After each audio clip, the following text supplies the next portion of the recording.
Hello friends, कैसे हो? I hope सब बढ़िया होंगे। स्वागत है हमारे यूट्यूब चैनल में। आज हम पढ़ने वाले हैं संविधान में प्रस्तावना क्या होती है, गणतंत्रात्मक का क्या अर्थ होता है, समता का क्या अर्थ होता है, अनुच्छेद क्या होते हैं और भाग कितने हैं, कौन कौन से हैं। वीडियो आगे बढ़ने से पहले वीडियो को लाइक नहीं किया तो लाइक कर दो और चैनल को सब्सक्राइब कर लो।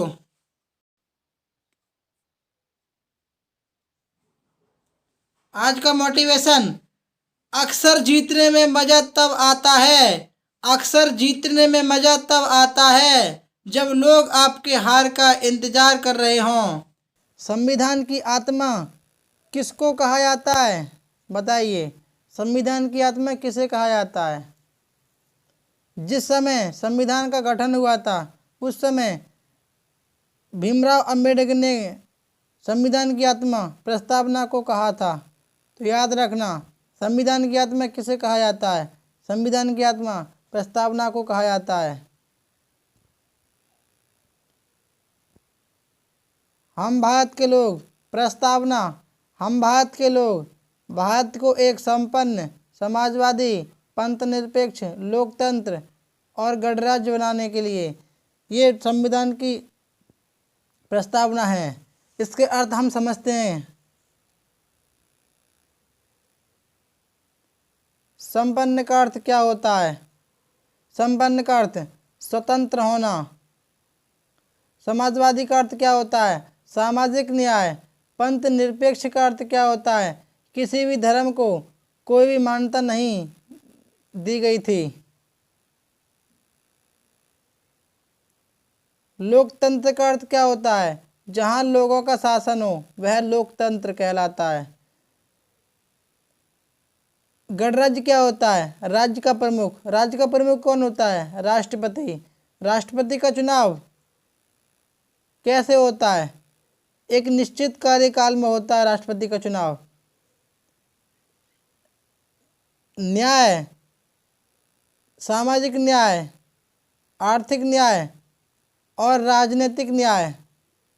स्वतंत्रता, विचार की स्वतंत्रता, अभिव्यक्ति की स्वतंत्रता, आत्मविश्वास की स्वतंत्रता, धर्म की स्वतंत्रता। धर्म की स्वतंत्रता और उपासना की स्वतंत्रता। समता क्या है? प्रतिष्ठा की समता, अवसर की समता। बंधुता क्या है? बंधुता मानी भाईचारा, आपस में भाईचारा बनाए रखना, आपस में भाईचारा बनाए रखना बंधुता है। गरिमा, अखंडता और एकता, ये सभी संविधान के प्रस्तावना के शब्द हैं। संविधान की भाषा कहाँ से ली गई है? बताइए। संविधान की भाषा ऑस्ट्रेलिया से ली गई है। न्याय शब्द लिया गया है, कहाँ से लिया गया? न्याय शब्द, न्याय शब्द रसिया से, रूस से लिया गया है।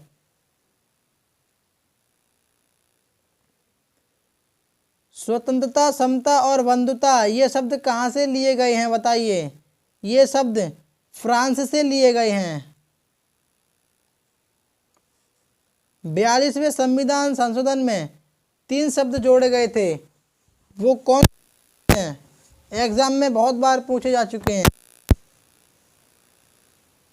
42वें संविधान संशोधन में 3 शब्दों को जोड़ा गया था। कौन कौन से हैं? समाजवादी, धर्मनिरपेक्ष, अखंडता। ये 3 शब्दों को जोड़ा गया था 42वें संविधान संशोधन के द्वारा।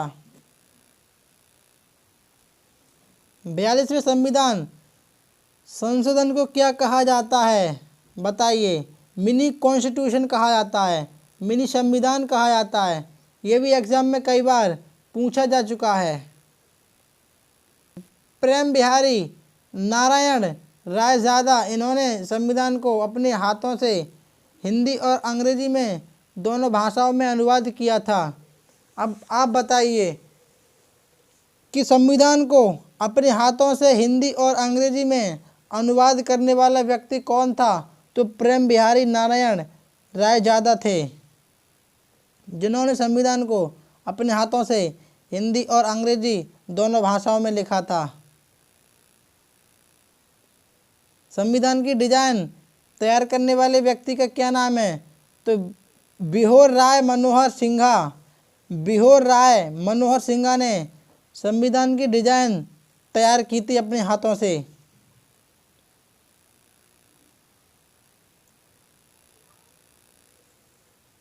अनुसूची कितनी है? 12। कौन कौन सी हैं?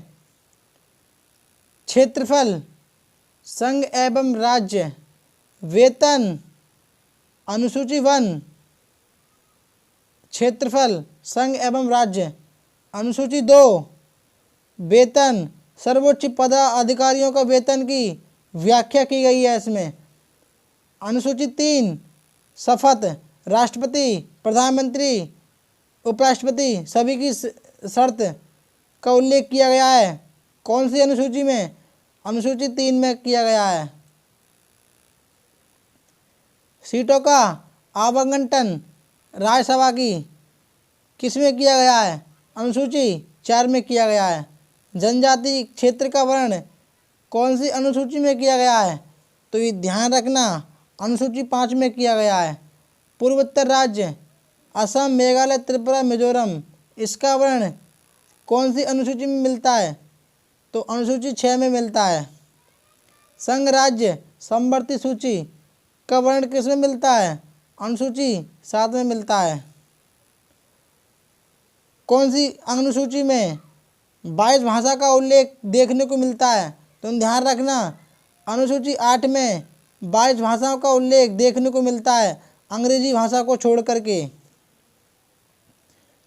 अनुसूची 9 भूमि सुधार अधिनियम से संबंधित है। अनुसूची 10 दल बदल कानून से संबंधित है। अनुसूची 11 पंचायती राज व्यवस्था से संबंधित है और अनुसूची 12 नगर पालिका से संबंधित है।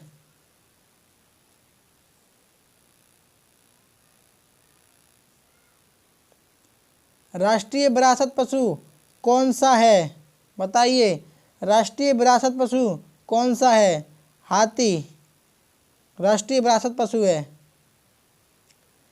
राष्ट्रीय जलीय जीव कौन सा है? बताइए। डॉल्फिन राष्ट्रीय जलीय जीव है। राष्ट्रीय विदेश नीति कौन सी है? बताइए। गुट निरपेक्षता की नीति को राष्ट्रीय विदेश नीति कहा जाता है। राष्ट्रीय योजना कौन सी है? बताइए। राष्ट्रीय योजना कौन सी है?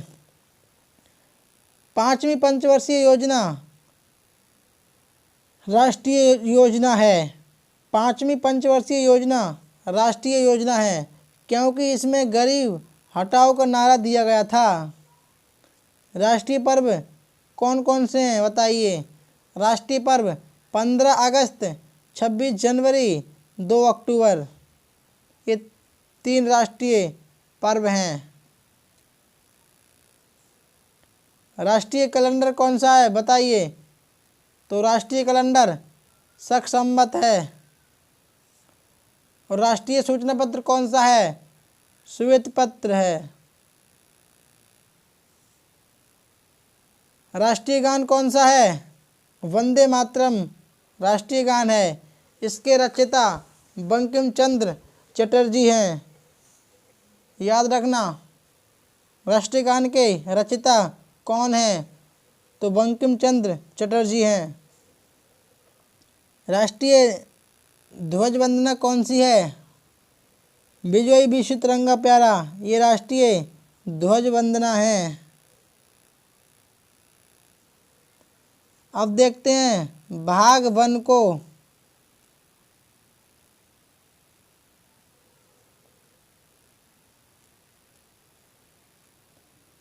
अब देखते हैं भाग 1 को। भाग 1 कहता है, भाग 1 में संघ एवं उसके राज्यों का क्षेत्रफल का वर्णन किया गया है। ये अनुच्छेद 1 से 4 तक हैं। भाग 1 में अनुच्छेद 1 से 4 तक रखा गया है। अनुच्छेद 1 कहता है भारत राज्यों का संघ है।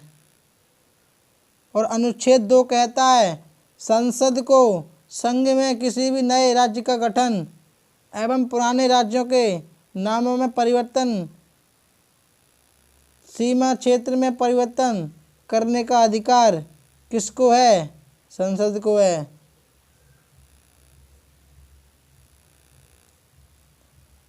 संसद को 3 भागों में बांटा गया है।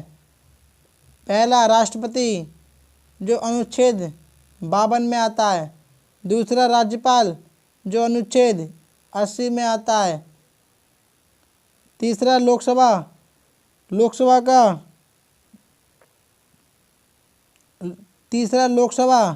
जो अनुच्छेद 81 में आता है।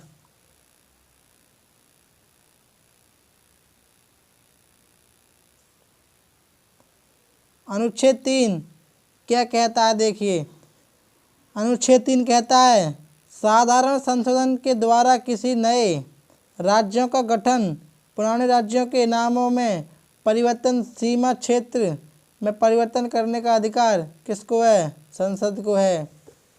पुराने राज्यों का गठन या फिर नए राज्यों का गठन करने का अधिकार सिर्फ और सिर्फ संसद को ही है। ये अनुच्छेद 3 कहता है। अब देखते हैं भाग 2 को। नागरिकता अनुच्छेद 5 से 11 तक दी गई है। नागरिकता कहाँ से, एकल नागरिकता कहाँ से लिया गया है? ये ब्रिटेन से लिया गया है। अनुच्छेद 5 क्या कहता है? अनुच्छेद 5 में ऐसा प्रत्येक व्यक्ति भारत का नागरिक होगा जिसका अधिवास भारत में है, जो रहने वाला भारत का है। अनुच्छेद 5 क्या कहता है? देखिए, अनुच्छेद 5 कहता है ऐसा प्रत्येक व्यक्ति भारत का नागरिक होगा जिसका अधिवास भारत में है, जो रहने वाला भारत का है। वो हर व्यक्ति भारत का नागरिक होगा, उसको भारत में रहने का अधिकार है। ये अनुच्छेद 5 कहता है। अनुच्छेद 6 क्या कहता है? पाकिस्तान से आने वाले व्यक्तियों की नागरिकता से संबंधित है। पाकिस्तान से आने वाले व्यक्तियों की नागरिकता से संबंधित कौन सा अनुच्छेद है? अनुच्छेद 6। ये एग्जाम में बहुत बार पूछा जा चुका है। और अनुच्छेद 7 देखिए, पाकिस्तान से आने वाले व्यक्तियों की नागरिकता से संबंधित है। यानी आप कह सकते हो कि पाकिस्तान से आने वाले व्यक्तियों से संबंधित कौन सा अनुच्छेद है? तो अनुच्छेद 6। और पाकिस्तान से जाने वाले व्यक्तियों की नागरिकता से संबंधित कौन सा अनुच्छेद है? तो अनुच्छेद 7। याद रखना। अनुच्छेद 8 क्या कहता है? भारत में बाहर रहने वाले भारतीय उद्भव की नागरिकता से संबंधित है। अनुच्छेद 8 कहता है भारत में बाहर रहने वाले व्यक्ति भारतीय उद्भव की नागरिकता से संबंधित है। जो व्यक्ति भारत से बाहर रह रहे हैं उससे संबंधित कौन सा अनुच्छेद है? तो अनुच्छेद 8 है। अनुच्छेद 9 क्या कहता है? अनुच्छेद 9 कहता है कि किसी अन्य देश की नागरिकता लेने पर भारतीय नागरिकता स्वतः समाप्त हो जाएगी। अनुच्छेद 9 कहता है कि अगर आपने किसी दूसरे देश की नागरिकता ले ली है तो भारत की नागरिकता खुद समाप्त हो जाएगी। तो भारत की नागरिकता अपने आप समाप्त हो जाएगी।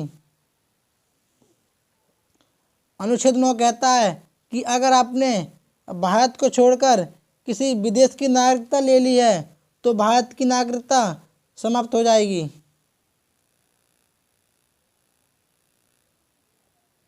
अनुच्छेद 10 क्या कहता है? अनुच्छेद 10 कहता है कि भारत की नागरिकता केवल संसद विधि द्वारा ली जा सकती है और अन्य किसी प्रकार से नहीं ली जा सकती। अनुच्छेद 10 कहता है कि भारत की नागरिकता केवल संसद के द्वारा ली जा सकती है और किसी प्रकार से नहीं ली जा सकती। अनुच्छेद 11 क्या कहता है? देखिए, अनुच्छेद 11 कहता है कि इसमें 5 प्रकार की नागरिकता का उल्लेख मिलता है।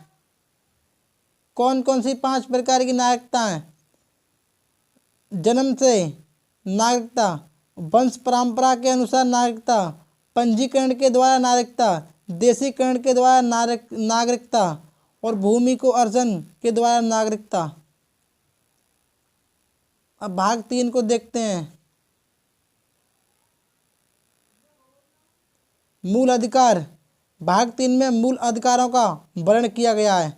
ये कई बार क्वेश्चन पूछा जा चुका है कि ऐसा कौन सा भाग है जिसमें मूल अधिकारों का वर्णन मिलता है, तो भाग 3 में मिलता है।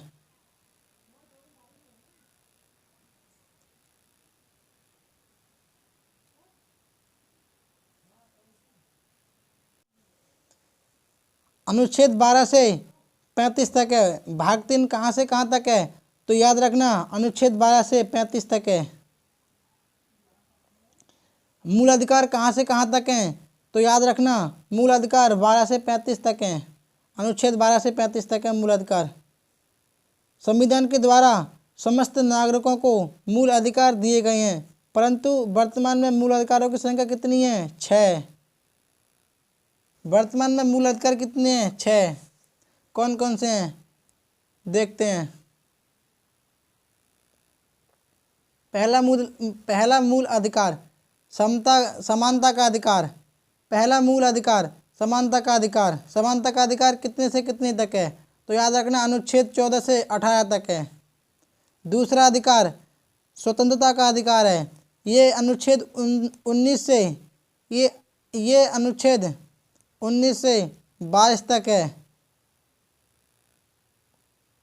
शोषण के विरुद्ध अधिकार अनुच्छेद 23 से 24 तक है। चौथा मूल अधिकार धार्मिक स्वतंत्रता का अधिकार, ये अनुच्छेद 25 से 28 तक है। पांचवा मूल अधिकार शिक्षण तथा संस्कृति का अधिकार, ये अनुच्छेद 29 से 30 तक है। छठा मूल अधिकार संवैधानिक उपचारों का अधिकार, ये अनुच्छेद 32 तक है। ये अनुच्छेद 32 से संबंधित है। दोस्तों, अगर वीडियो अच्छी लगी हो तो वीडियो को लाइक करो, शेयर करो एवं कमेंट करके बताओ कि वीडियो कैसी लगी। ऐसे ही वीडियो देखने के लिए हमारे चैनल को सब्सक्राइब करो।